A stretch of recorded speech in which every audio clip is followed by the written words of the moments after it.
Hey everybody, and welcome back to another episode of the TSG Bikecast.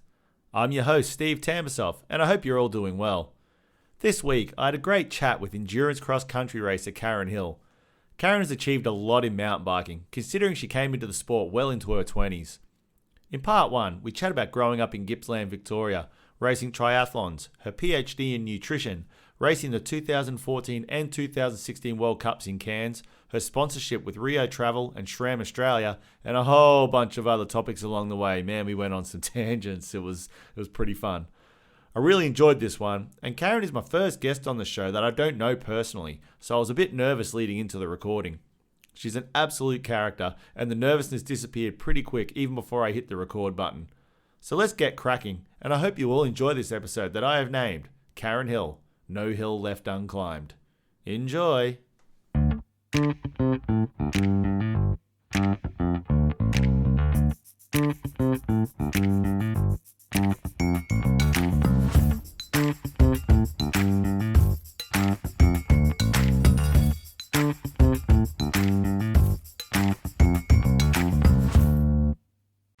Hey everybody, and welcome back to the TSG Bikecast. I'm your host Steve Tambasoff, and with me this week I have Karen Hill. How you going, mate?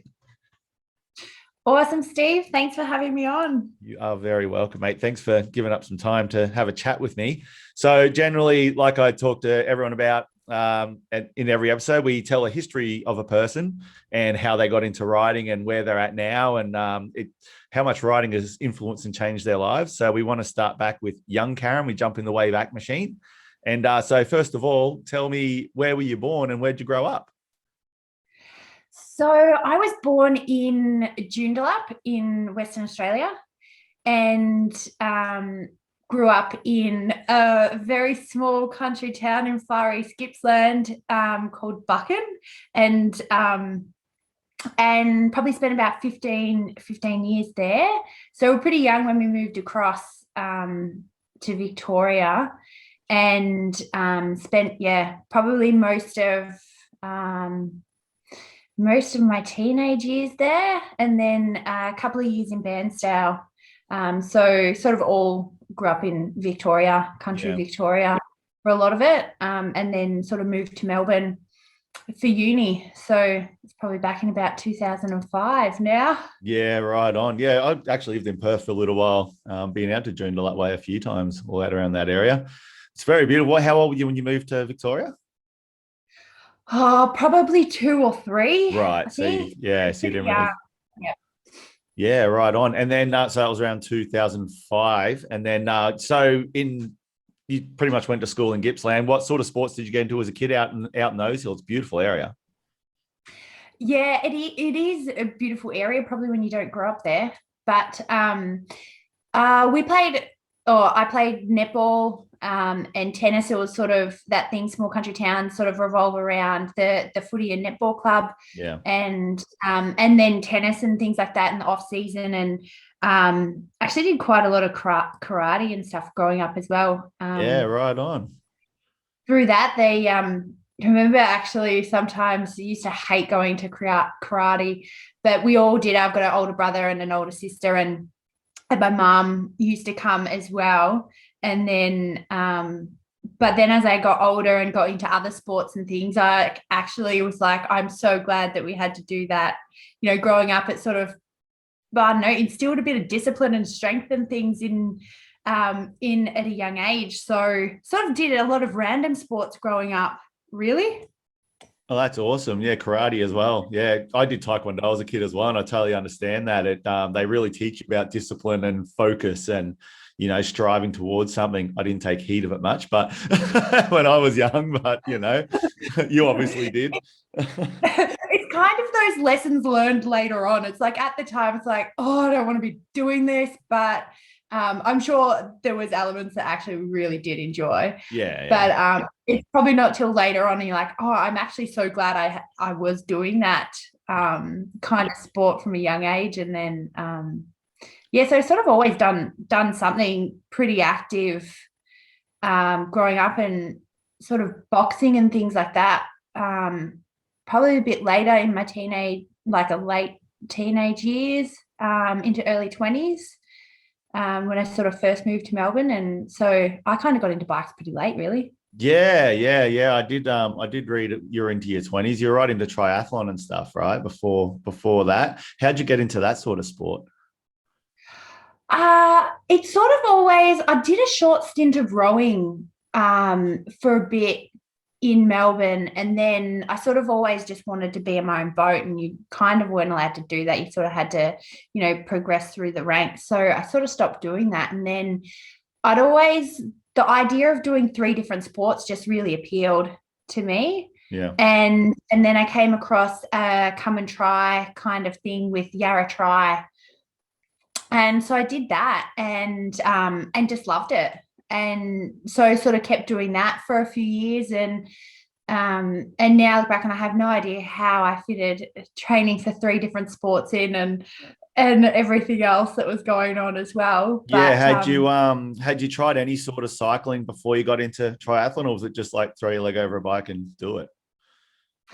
it was pretty much just, I mean, other than like having a bike and stuff growing up as a kid, it was pretty much just threw the leg over the bike and got going. I remember I bought my first road bike from Top Gear Cycles, it was, and I had never used cleats and had sort of caught the tram out to the bike shop, and I had no other way of getting home. So I was just riding home. I was like, how hard can it actually be, in cleats or whatever. And I remember Pete at the bike shop was like, no, you sure you're going to be okay? Like, and I was like, I will be fine. Like, won't have a problem. And I sort of sat in the shop for a bit and just practiced clipping in and clipping out, and then just got on and rode home. And pretty much that was first kind of experience on road bikes. Trial by fire, by the sounds of it. Yeah. Yeah. Yeah. How'd you feel though? It's always a great feeling when you first get into riding. I'll never forget when I was 30 when I got into mountain bikes, and like just when I first started to realize I was going okay at it, it just changed my whole view of everything, really. Yeah. Well, that was the thing. Like I just loved riding, and I didn't grow up swimming. So swimming was always a really big challenge. Mm-hmm. And because swimming can be, to swim fast, it's really technical. And so that was, I don't mind working hard at things, but it wasn't as enjoyable as riding and running.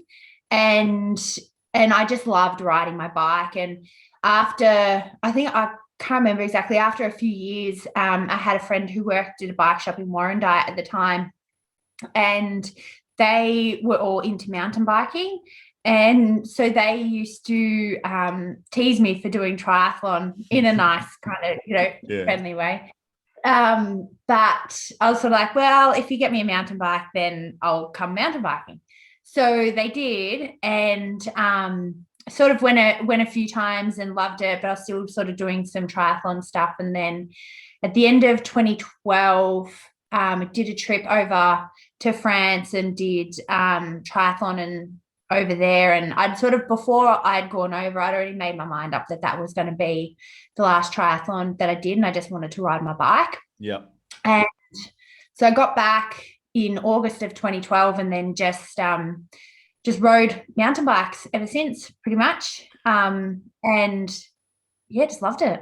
That's awesome. So with triathlon, like how did like a French triathlon compare to say something in Australia? They've got some pretty large mountains there. Well, it was actually quite funny because I always did short course, sprint and Olympic distance triathlons. And we had this trip planned. Sort of my coach at the time did some trips over to France. And so we did a couple of weeks riding with sort of when the Tour de France and stuff was on. And then there was the Alpe d'Huez triathlon, and there was the short course and the long course. And I was like, well, I knew, I could do the short course. And I was like, well, I'm not going to travel halfway around the world to do something I know that I can finish. Mm-hmm. And so, but then sort of my coach at the time was kind of like, no, I think you should just stick with the short course. So I'd ended up entering it, but the whole time I was kind of like, I don't want to do the short course. So 2 weeks before we left for the trip, I contacted the race organizers and I was like, can I do the long course? And so I swapped my entry over into the long course. And I was like, I'm not going halfway around the world to do something I can, I know I can finish. Yeah. And long course kind of, it scared the shit out of me a little bit. And so I was kind of like, that's the right thing to do. Yeah, absolutely. And I had a friend who was going over as well. So she sort of ended up changing her entry into the long course as well. And yeah, it was the most challenging, probably triathlon I ever did, but also one of, the most spectacular. And, we'd already crossed 2 mountain passes by the time we got to Alpe d'Huez, and then had that climb up there, and then had a 22K run to do it, whatever, 2,000 meters of altitude at the top. And it was so hot. I just remember it being so hot. And, but it's just one of those things. It's sort of more of the adventure of being able to go and do it and challenge yourself. And so it was a pretty memorable last triathlon, really. Absolutely. Course that I did. Yeah, I've always wanted to go over there and race a mega avalanche, the mountain bike race they do down there. Yeah, yes. Looks incredible. That's going down, not going up, but it's more my thing. Going down would be just as amazing. It'd be pretty crazy going down there for sure. Yeah, absolutely. And do you think running that triathlon really spurned you on when you got into bikes to do these multi-day endurance races you did in the future? I think I've just always loved finding things that are challenging and have a good sense of adventure on the bike. And that sort of, it's kind of funny. Like they've just appealed to me for some reason. I don't really know why, to be honest. Mm-hmm. It's kind of like I've either, you sort of do these races and meet, similar people, and then they tell you about other races. And it's sort of like, I don't know, I just get a pull towards a race, and I will get there no matter what, or somehow something will work out and I've just got to go and do it. Yep. That's generally how I choose my races. Sounds reasonable. Nowadays. Yeah. So it's generally, if it's not like a hell yes to go and do it, and it's not in an awesome place or an awesome challenge or something like that, then these days you kind of don't really worry about it. Yeah, you're right. Yeah, I know a few people now who have raced the Yak Attack, and it's so crazy. I knew nothing about it pre sort of 2017 or so, and then next thing I know, all these people that have done these crazy races, and now I'm just always interested in watching what it's doing. And every year the race, I'm always watching the videos and just going, well, it's incredible. It blows me away every time. So I think that was probably my most favorite trip that I've done since mountain biking. And because I don't know, there's just something about that place that is just, I don't know if it's the mountains or it's just a combination of, being out in the mountains and the people and, the scenery and everything else. You just come back home with a completely different perspective on life and, the world and everything else. And I guess the way you live and the way the people over there live, and everybody's so kind and generous, and it can be such a contrast to how we are in the Western world. Yep, absolutely. Yeah, I've spent a fair bit of time in Asia traveling and stuff as well over the years, and you always come back. What did Maddie call it? So it's like post-race depression. You come back home and everything's just so simple, and all you want to do is go back out there. Yeah. We just complicate everything so much, and it's just always get caught up in wanting the next thing, or whereas everybody's so impatient and doesn't want to share anything, or is so judgmental and just mean to people.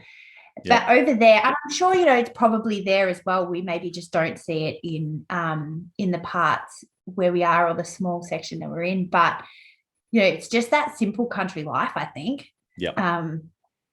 And that just appeals, and it's just a simple life. Yeah, absolutely. I moved out to these hills just to have at least a quiet life, and I've been here 5 years now, and it's just like it's quiet, and I like it. It's good. Everyone's chilled. Don't worry, I just moved to Tassie, and maybe half an hour out of Hobart, just in a little small. Well, the house is bigger, but I'm on like 11 acres, and it's just No way, yeah, it's awesome. it's just amazing. Yeah. Yeah, it was your first time to Tassie too, like living, wasn't it? Remember we spoke about it once. Yeah. So I lived just some random things. Well, after I got home from racing and stuff over here in March, I sort of got home and just decided that I would move to Hobart. And pretty much a month later, I was on the boat and over here. So it was just, I don't know, there was just something like, yeah, I've got the mountains and the ocean, and everything is just all together. And it's just, there's just so much awesome riding, and the lifestyle here is just, I guess, everything that I was looking for. And so, you can, for me, you might be 50 minutes to the ocean, but you've got trails on your doorstep. And, even if you drive, a few hours, you're in another awesome riding destination, and you pretty much just put your bikes and surfboard in the car, and, you've got everything there. Yeah, it's a pretty awesome place. Yeah, so it's just been like one endless adventure since I've been here. It's funny, you travel Australia and like you don't meet many Tasmanians on the mainland. It's because they just don't leave Tasmania. They just stay there. Well, I know, but it's been quite funny since I've been here, actually, because everybody who I meet is like a bloody mainlander who's been here for maybe 4 or 5 years or something like that. Yeah. And everybody's just like migrating over to Tasmania, which I definitely don't blame them. No, definitely not. I lived there for a year in the northeast when we were building Blue Derby, and like I loved it. It's so beautiful up there, and look at Derby now, it's bonkers. Oh my God, it's crazy. Yeah. So anyway, we went on a bit of a tangent, but that's all good. So next, back to the script. This is what it always happens. You just end up having a conversation about everything. Oh God, I'm very good at going off on tangents. That's my life, pretty much. Oh, look at that. That's shiny and nice. I'm going to go over there now. That's me. So you went to uni in Melbourne. What uni did you go to? I did. I spent far too long at university. I went to Victoria University, sort of out at the Footscray and St Albans campuses. Yep. Most of my time. Yeah, you did a Bachelor of Science. Was it in nutritional therapy? I think I did write it down so I'd remember. Yeah. That is correct. So I did that first, and I'd sort of gone straight out of year 12 into another course, so I sort of had done 1 year in a course and then transferred into that nutritional therapy course. So I sort of, just added an extra year on for because it was a completely different course, so I didn't get any credits or anything like that. And then went on and did my honours after that, which was sort of a research year, and then I think I kind of had a year off after honours, and was going to do masters in dietetics, but then my honours supervisor had sort of contacted me in that year and said I could, if I did my PhD there with him, I could do my masters in dietetics part-time as well. So I always had a very, I guess, career path that I was going down. I always just wanted to be a sports dietitian and work with athletes and nutrition, and that's what I was going to do. And then once I sort of started PhD, and to be honest, I had no idea what a bloody PhD was when I started. I think I'm slowly getting over the mental scars of it. What is it, 3 or 4 years on? It's only taken a while. But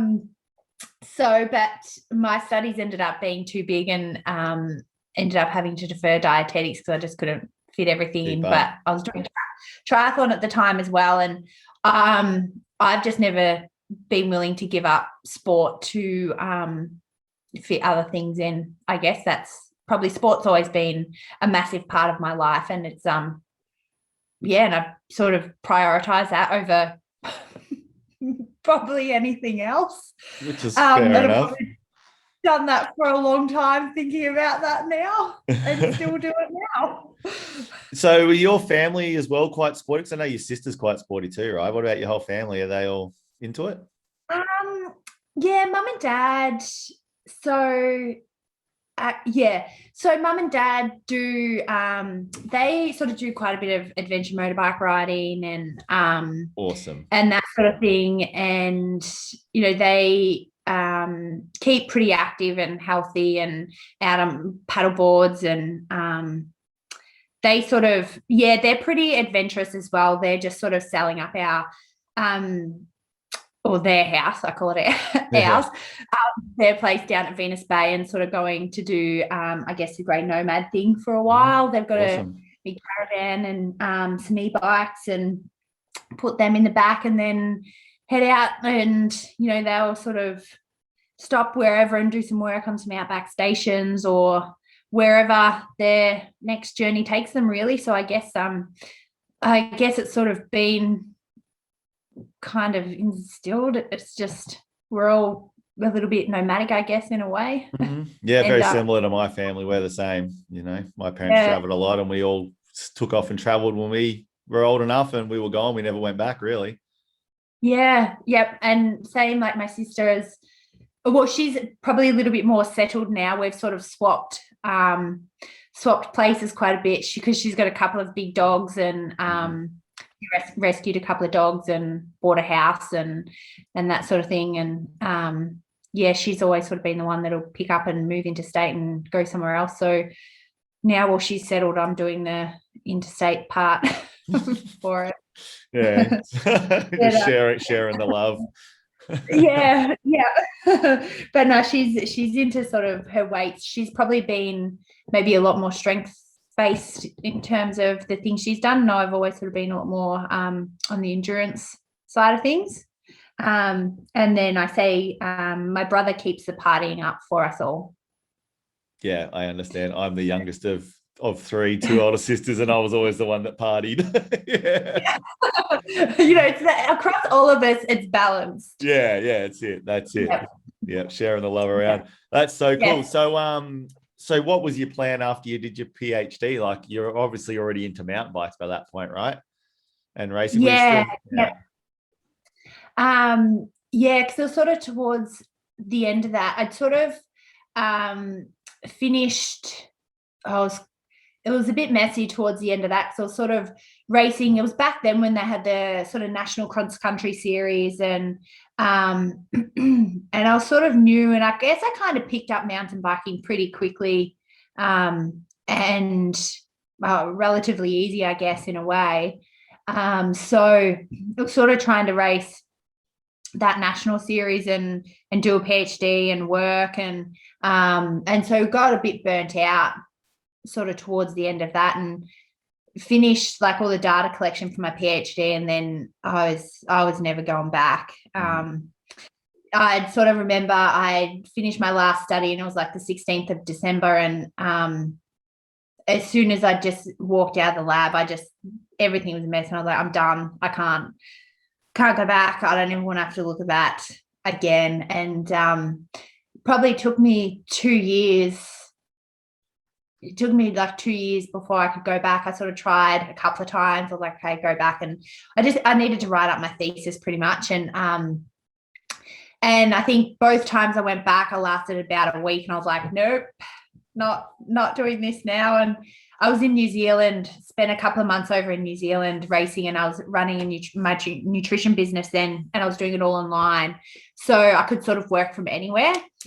And I got an email from uni saying my thesis was due in a week. And I was like, shit. I'm sure I put a leave of absence in that would take me through to May.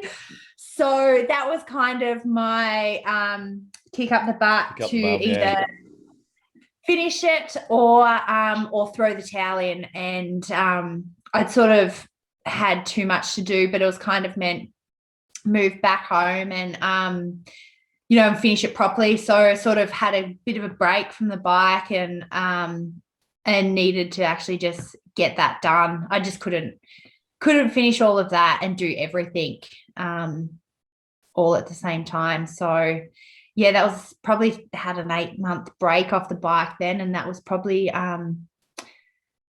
the longest time I've had off the bike. But I think I celebrated after submitting my thesis with a stage race over in India. That's awesome. Yeah, I've watched a lot of those stage races in India through the Himalayas. They look incredible. Yeah, we're definitely going to get into that in a moment.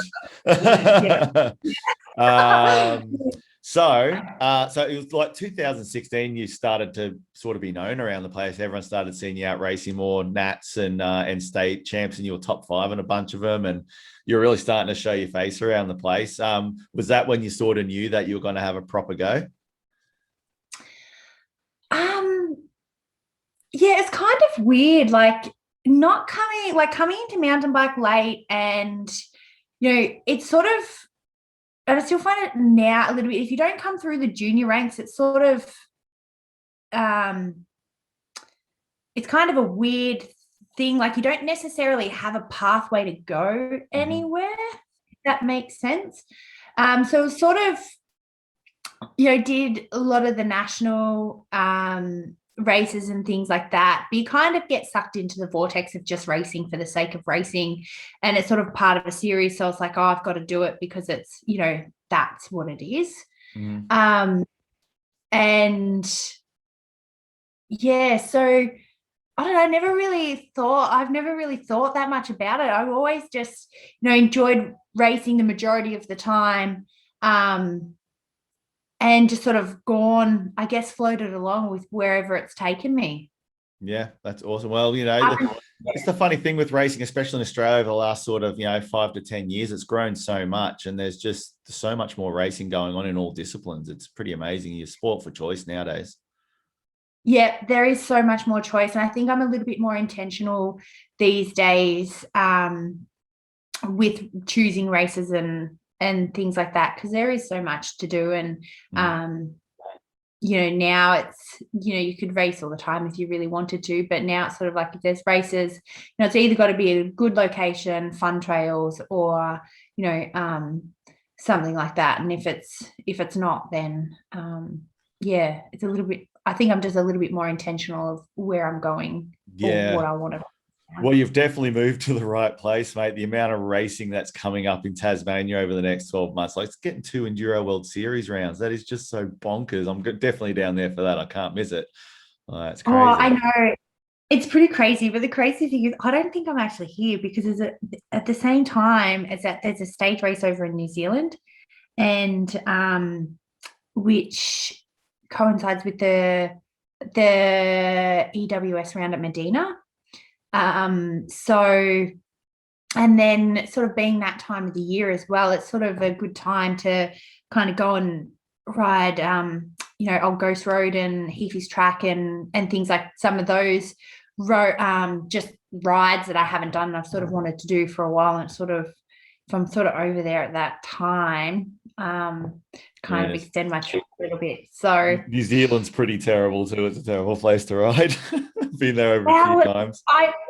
I always figure it was either going to be New Zealand or Tasmania that I'd end up living in. And I kind of think Tassie's sort of like a mini version of New Zealand. Absolutely. And I sort of think New Zealand is like a mini version of Canada, or like,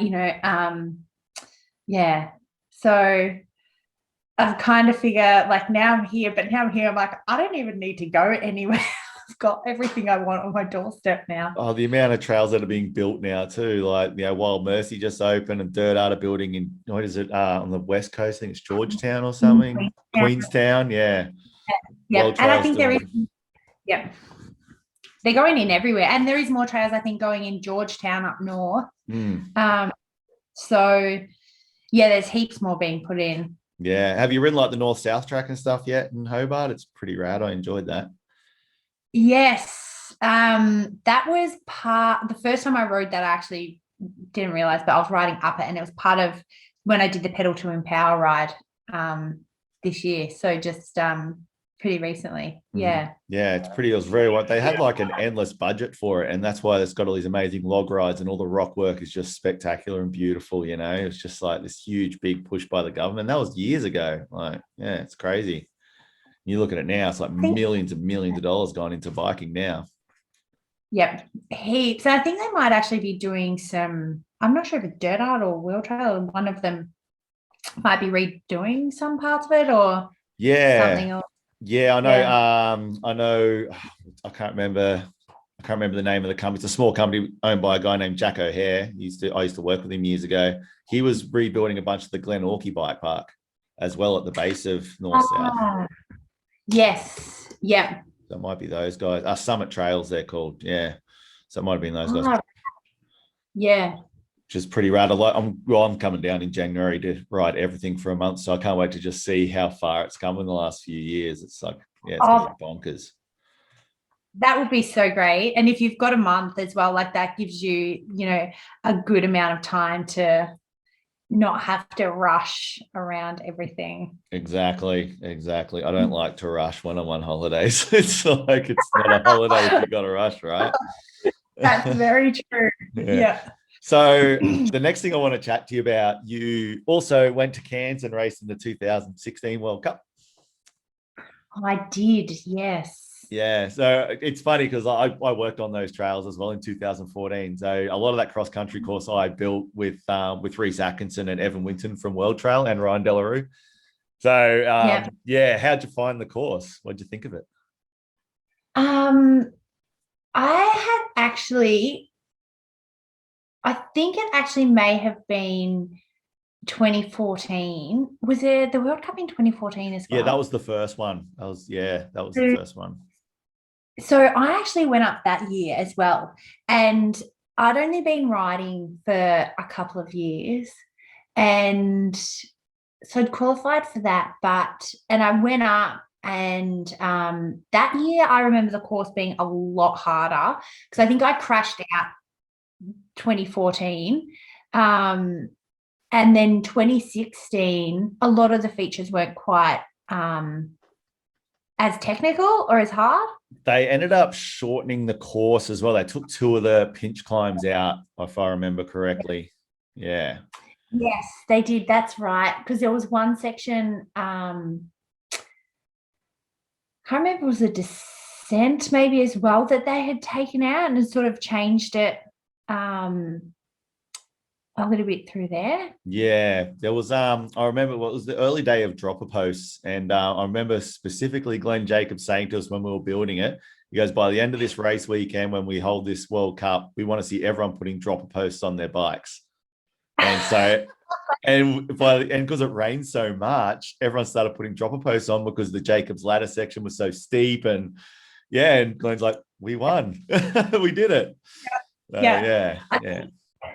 It was definitely, I think, up until that point, it was probably definitely one of the most technical courses that I'd probably ridden through that. And it's just like, it's just crazy. Like, it's just next level racing through there. But it'd be great to see Australia get more like World Cups.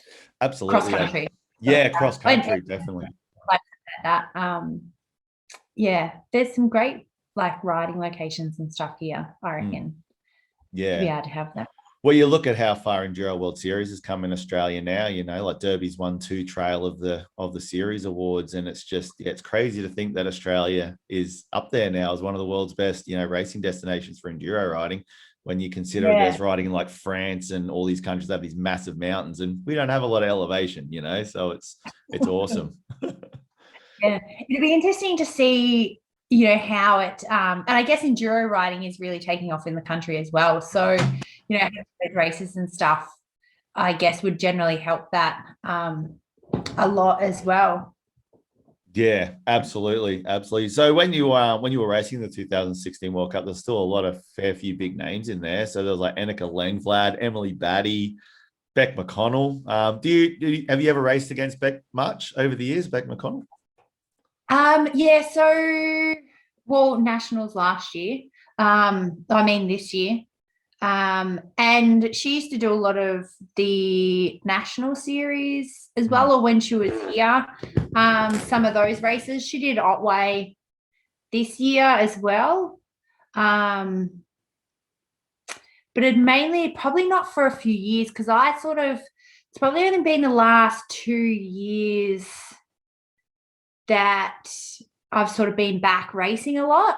So I probably had a pretty decent break from sort of like the local race scene, I think maybe between 2017 and 2019. I think I got back from Canada 2019 and then started training, got back training with my coach again, and sort of had renewed motivation. So it's sort of only really the end of 2019. And then, Nationals 2020 was the first Nationals I'd done in a few years. And then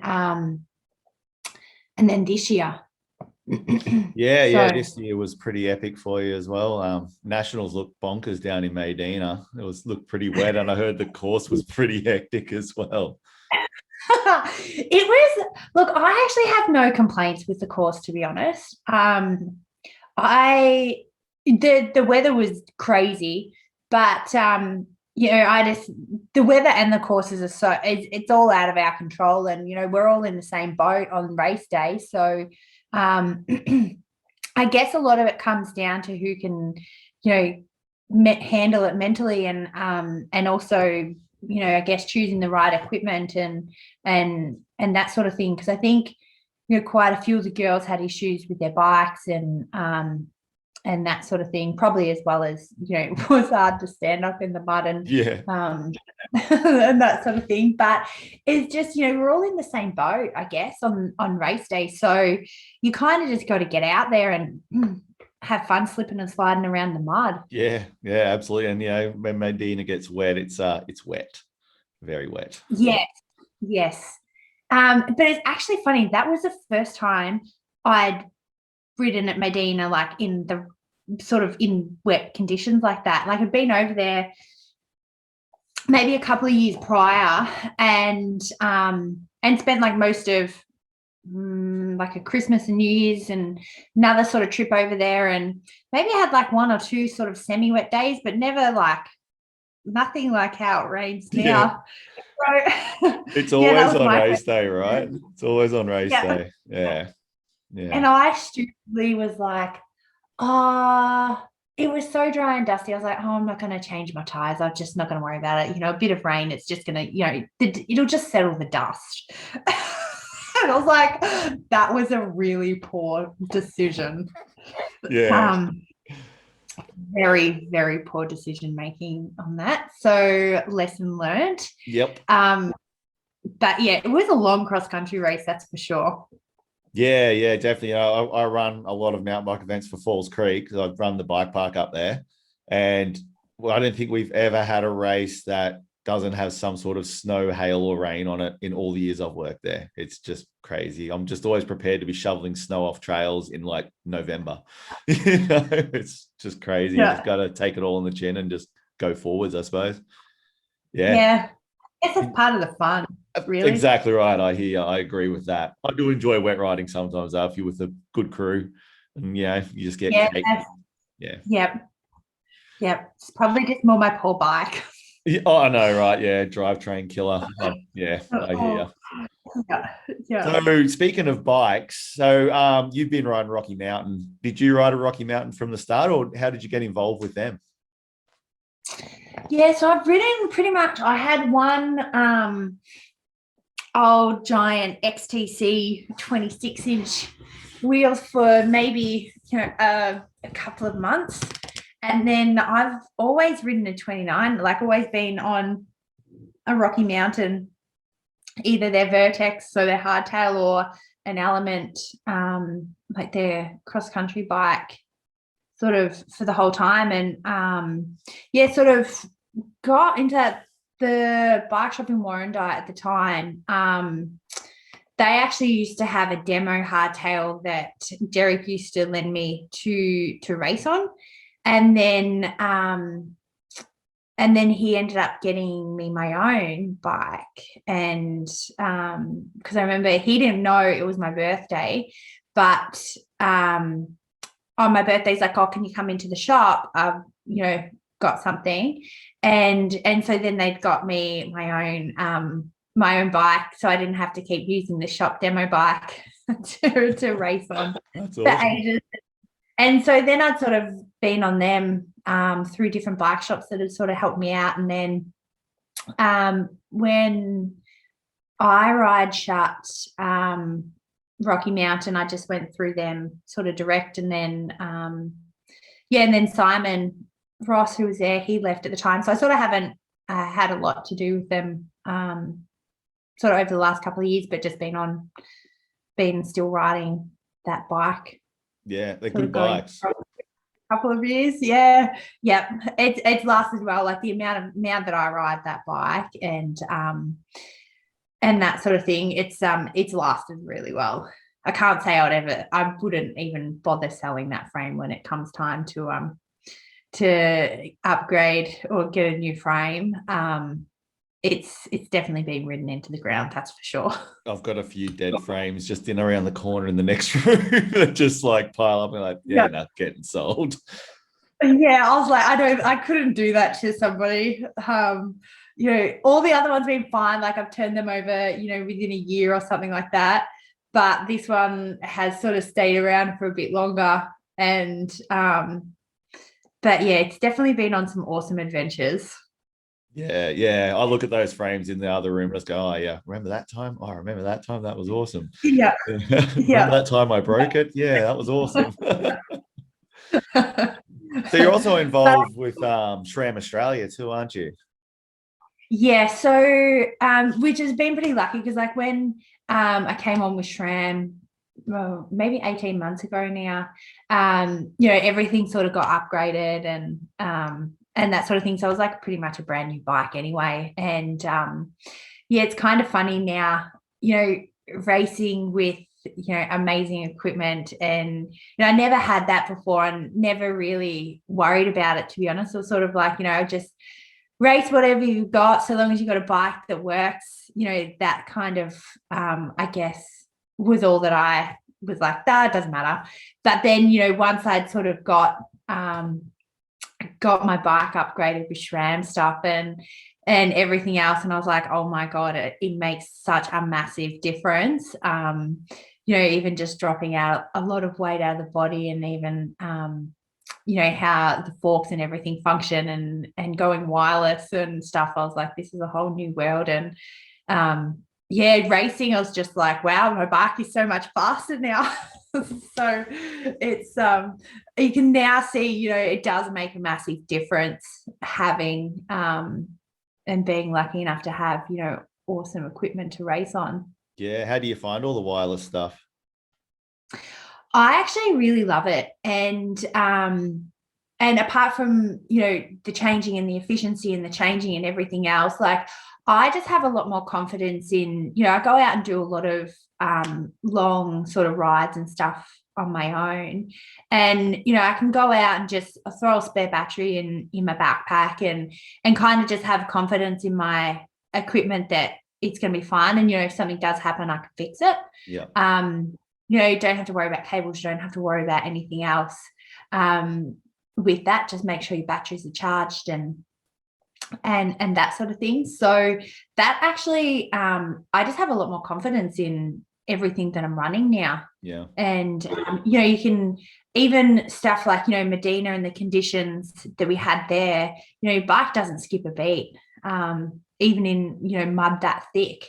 So it's, and the other thing sort of running SRAM and the brake fluid and stuff that they use, it doesn't freeze when you go, over to places like Nepal and things like that. Whereas, I remember one morning, everybody who was running Shimano brakes, all their brake fluid freezes. And so, you, unless you had like a bleed kit with you and knew how to do that, it was sort of like you just had to get going and hope that it thawed out by the time you got to the top of the mountain. Whereas, so Yeah, so That's bloody crazy, mate. That's crazy. yes, yeah. So there's sort of little things like that over the time, and then the guys at SRAM Australia are awesome to deal with and have been a massive help with everything from even teaching me how to do a lot of my own mechanics and learning about how all the parts and everything function as well. So for me, that's kind of more important as well, so that I can sort of semi look after things and learn how to do a lot more of my stuff on my own. Yeah. Yeah, it's always good, like you look at a bike and go, oh, it couldn't be that hard. And then when you actually start doing it, going, oh, there's more to this than I thought. Yeah, there's so much more to it. And but when you actually break it down and look at it, because I was always I never want to play around with my suspension or do anything, because I was like, oh, I might break it, I might do this. And then I did one of the stew courses, or sort of semi-stew course with Lockie. And when you actually break it down and look at it, it's like, oh, I'm actually not going to break it. And it actually is, so much more simple than sometimes what you make it out to be. Yeah. But also realizing, riding your bike so much requires a lot of servicing to keep everything running how it should until it lasts. Yeah, you sort of notice when it starts to play up, you're just like, oh shit, okay, what do I have to do here? And then next thing you're tweaking and tweaking and tweaking until it's right again. I get obsessive over it sometimes. Yeah, but it is fun, and it's definitely very handy having amazing equipment. Yeah, absolutely. I just built a new bike and I've just got GX SRAM Eagle drivetrain, and it's a big bike. It's a common sail enduro, and it's my first 29er. So when I took it up to Big Hill Bike Park for its first ride, and I was just climbing, going, this bike should not climb like this. And I was like, that Eagle drivetrain has just saved my lungs. Yeah, it definitely makes it so much easier. Yeah, absolutely. And 29er as well, it's blown me away. Like just descending, it's just crazy. But it's like learning to corner again, because it corners so differently. Yeah, that's interesting. I've never really ridden anything else. So I've always been on a 29. Mm-hmm. So I don't, I know, I guess I don't know anything else. Even in, tight switchback sort of stuff, I'm like, I don't know any difference. So I just ride it however, you ride it. Yeah. It's funny. Like I'm so used to twitchy, playful bikes. And then I've got this new common sail and it's just so planted and fast. And it's like, well, it's just like this whole different experience all of a sudden. And all my friends who have been riding 29s for a couple of years ago, we've been telling you, Steve, you should have bought a 29er at your last bike. So I'm like, okay, you were right. Yeah, it's almost like part of me, thinking about what I'm going to do with my next frame. And it's kind of like, oh, I just want to try something else because I've never ridden anything else. But then part of me's like, oh, I've never ridden anything else. I should just stay with what I'm riding. Yeah, I'm a creature of experimentation. So it's like every bike's got to be totally different to the last. And, and I love doing that. Yeah. Yes, I think it's definitely sort of time for a bit of a change, I think. Because even I guess the technology and things with cross-country bikes these days is so different. And I think the Rocky Mountain is quite a different geometry to a lot of the other maybe more racy sort of XC bikes out there as well. So I don't know, we'll see what happens. Yeah, I'm sure if you put the word out there, you'd probably find a ride somewhere, wouldn't you? You're getting out there enough. Yeah, I don't know. I never really worry about that stuff anymore. Like, I just enjoy riding my bike and doing whatever I want. And yeah, I do love doing that too. Yeah, stick with that. That's way better. I don't know. Now it's sort of at the point like it's almost I don't know, like the last couple of years have been, some of my best race seasons that I've had, but I also, I've had SRAM come on and I've been with Rio for a long time, but I sort of have the freedom to do what I want. I don't have to do sort of, there's no expectation to do sort of any racing or, things like that. So I don't know, being locked into things scares me a little bit. I agree. And that was actually a pretty good segue, because the next thing I wanted to chat about was Rio Travel. And they've helped you travel around the world as well to get to so many races. How did you get involved with those guys? Did they approach you, or was it just like a natural thing? So I met Karsten, who owns Rio Travel. Maybe, God, it's probably 5 or 6 years ago now, I think, maybe even more. And it was through, I was working at Lululemon, the yoga and athletic clothing company in Melbourne. And one of the ambassadors at our store was friends with Karsten, and she was sort of like, oh, you should meet, I need to introduce you to Karsten. He's into mountain biking and stuff as well, and I think you guys would get along. So sort of met him through that, and then it sort of just started from there. And initially he was sort of going to help me out with flight to that Cairns World Cup. And then we got chatting, and he was sort of asking me about other races and other flights and things like that. And then it was sort of like, well, just send me your dates for, that whole sort of series. And then it sort of just grew from there. In terms of everything else, like I would never have been able to travel, to half the places I've been to without, Rio Travel. And it was actually Karsten. He does a little bit of mountain biking and stuff, and runs marathons and whatever sort of other crazy stuff. But he'd done Tour de Timor a couple of times, and he was like, oh, you should do Tour de Timor. It's a pretty awesome place to go and check out. And that's sort of how I initially started with my stage racing. I think that was one of the first stage races that I did, and then sort of met a few other people there that had then spoken about these other races in, India and Nepal and other places. So, and then Karsten, over the years, it's sort of just grown more into just became friends, and he's sort of helped me a lot with stuff on the bike or off the bike, and booked flights and unbooked flights, and sort of come along for the whole roller coaster ride over the years. So it's it's kind of now through COVID, they've sort of been hit pretty hard with the lack of international travel. But I guess one thing with Karsten as well, he sort of adapts and just sort of moves on or uses the time. Like he's now done or been renovating his house and learned how to bloody video edit or edit videos, and do all these other things along the way, while business has been sort of, I guess, stopped, paused for indefinite time. So a lot of the things with my mountain biking and the people that or the brands that I guess I work with have all sort of been just more of a chance meeting, really. It's not something, I think back in the early days I probably did like chase everything a lot more, and I need this and I need that, and then I was kind of like, these are my own dreams and goals and things like that. And I don't know, I just feel now I chase what I want, and if it so happens that somebody aligns with me and with the way I work, and we're working well together, then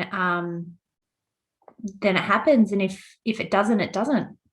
It's not something that I necessarily go out and chase now. So it's an incredible sponsor to have, sort of.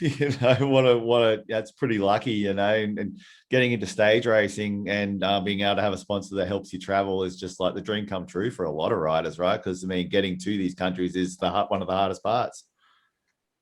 Yeah, it sure is. And I think it's it's just something that I'll appreciate forever. The experiences and things that you get from, I think, traveling to those sort of countries, especially, and just traveling in general, whether it's in your own backyard or internationally, invaluable. And yeah, like it's just one of those things that sort of happened, and I don't know, you definitely never took it for granted. Like it's an amazing experience. And especially, I did a lot of travel and things while I was at uni, and it's just something that I would never have been able to do otherwise. Like I would never have raced and had half the experiences that I have. So I decided to leave it there at the midpoint of our conversation. I really hope you enjoyed listening to this chat I had with Karen. I had a great time. She's such a casual and easygoing person.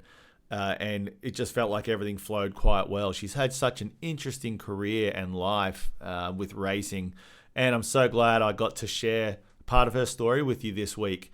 Next week, we're going to talk more about her sponsorship with Rio Travel, racing around the world, and also the charity work that she does.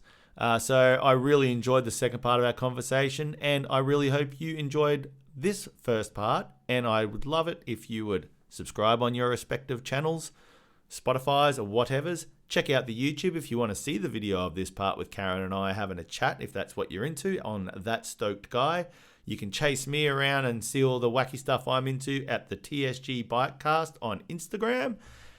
And that's it. And also check out at Karen Hill with _ at the start and finish of her name on Instagram, and check out her awesome adventures. Next episode is going to be a big one. I love you all. See you out in the trails.